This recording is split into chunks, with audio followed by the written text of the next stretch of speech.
Semua orang pasti pernah ngerasain tekanan kan? Itu udah pasti. Tapi, pernah kepikiran nggak kenapa ada orang-orang yang kelihatannya malah makin jago pas lagi di bawah tekanan? Bukan cuma bertahan loh, tapi malah berkembang. Kuncinya itu ada di mindset mereka. Nah, di sini kita bakal bedah bareng-bareng apa sih rahasianya? Dan yang paling penting, gimana caranya kita bisa ikutin jejak mereka? Nah, ini dia nih kuncinya. Coba deh renungin kalimat ini. Tekanan itu nggak bisa dihindari, tapi kewalahan itu pilihan. Wah, ini dalam banget loh. Artinya, masalahnya itu bukan stresnya datang atau enggak, karena itu pasti datang. Tapi gimana cara kita meresponsnya, itulah yang sepenuhnya ada di tangan kita. Dan ya, itulah yang bakal kita kupas tuntas sekarang. Setiap kali tekanan datang, kita itu kayak lagi berdiri di persimpangan jalan. Ada dua jalur. Jalur pertama, jalur reaktif. Isinya khawatir melulu, coba lari dari masalah, dan ujung-ujungnya pasti burnout. Nah, jalur kedua itu jalur proaktif. Di sini kita fokus cari solusi, bikin rencana yang jelas, terus ya langsung beraksi. Coba deh jujur sama diri sendiri, selama ini kita lebih sering belok kemana ya? Dan yang lebih penting, kita sebenarnya pengennya lewat jalur yang mana? Oke, pertanyaannya sekarang, gimana caranya biar kita bisa selalu milih jalur proaktif itu, biar nggak salah belok lagi? Nah, jawabannya itu dimulai dari satu perubahan cara berpikir yang fundamental banget. Anggap aja ini kayak filter mental yang bakal nubah total cara kita ngelihat masalah. Kita sebut aja ini filter kendali. Ini dia prinsip pertama dan jujur ya, mungkin yang paling penting dari semuanya. Apa itu? Sederhana banget. Kemampuan buat misahin dengan jelas mana yang bisa kita kontrol dan mana yang sama sekali di luar kendali kita. Kalau kita bisa kuasai ini, wah, ini langkah pertama buat dapetin ketenangan. Bahkan pas lagi di tengah badai sekalipun. Sekarang, coba deh, pause dulu sebentar dan pikirin ini baik-baik. Dari semua hal yang bikin kamu cemas sekarang, mana sih yang bener-bener ada di tangan kamu? Maksudnya, yang bisa kamu ubah dengan tindakanmu hari ini juga. Kalau kamu jawab ini dengan jujur, hasilnya mungkin bakal bikin kamu kaget.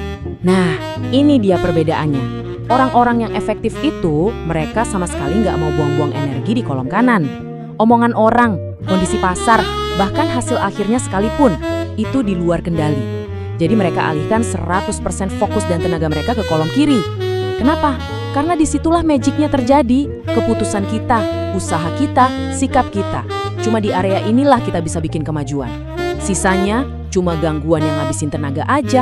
Oke, jadi kita udah bisa nih memfilter mana yang penting. Kita udah fokus ke hal-hal yang bisa kita kendalikan. Terus apa selanjutnya? Nah, langkah kedua ini adalah soal aksi. Jadi bukannya lari dari masalah atau cari pengalihan, pendekatan proaktif itu justru siap-siap buat menghadapinya. Kita ubah rasa takut yang abstrak jadi sebuah strategi yang konkret. Caranya simpel banget, tapi luar biasa ampuh. Ada 3 langkah.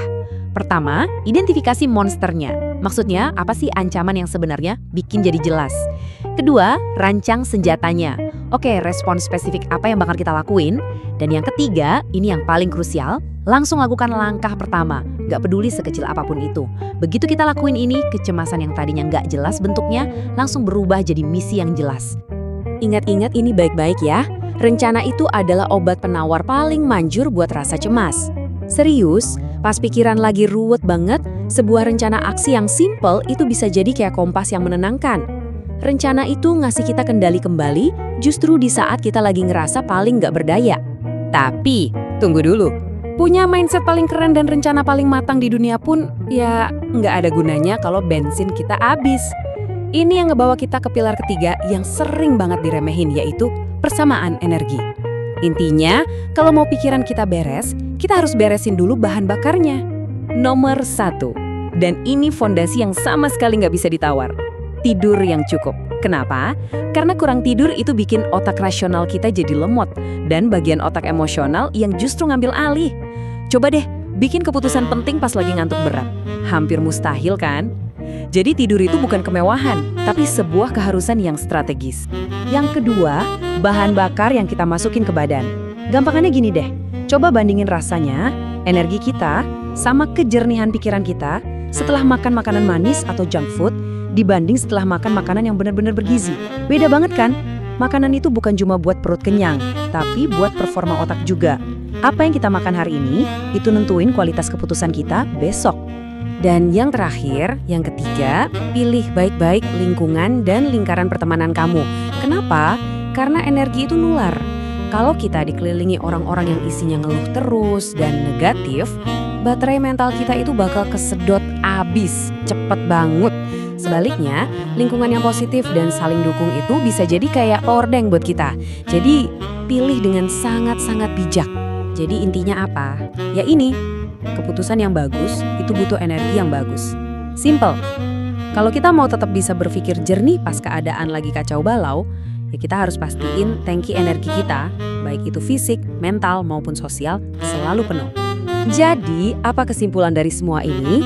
Gini, bisa ngelola stres itu bukan bakat sihir yang cuma dimiliki orang-orang tertentu. Bukan sama sekali. Ini adalah sebuah sistem, sebuah rangkaian pilihan sadar yang bisa dipelajari dan dipraktikkan oleh siapapun, termasuk kita. Ini semua tentang mengambil kembali kendali. Sistemnya cuma 3 langkah sederhana kok. Pertama, filter. Stop dengerin semua suara berisik, fokus aja sama apa yang bisa kamu ubah. Kedua, buat rencana. Ubah rasa cemas itu jadi langkah-langkah nyata yang bisa dieksekusi. Ketiga, isi bahan bakar. Jaga energimu seolah-olah itu asetmu yang paling berharga. Karena memang begitu kenyataannya. Oke, sebagai penutup, saya mau ninggalin satu pemikiran ini untuk direnungkan. Stres itu sebetulnya bukan musuh kita. Anggap aja stres itu sebagai sinyal. Sinyal bahwa ada sesuatu yang kamu pedulikan. Itu adalah energi yang cuma lagi nunggu untuk disalurkan ke arah yang benar. Jadi pertanyaannya bukan gimana cara ngilangin stres, tapi gimana cara kamu akan memakai energi ini untuk mengambil alih kendali. Pilihannya sepenuhnya ada di tangan kamu.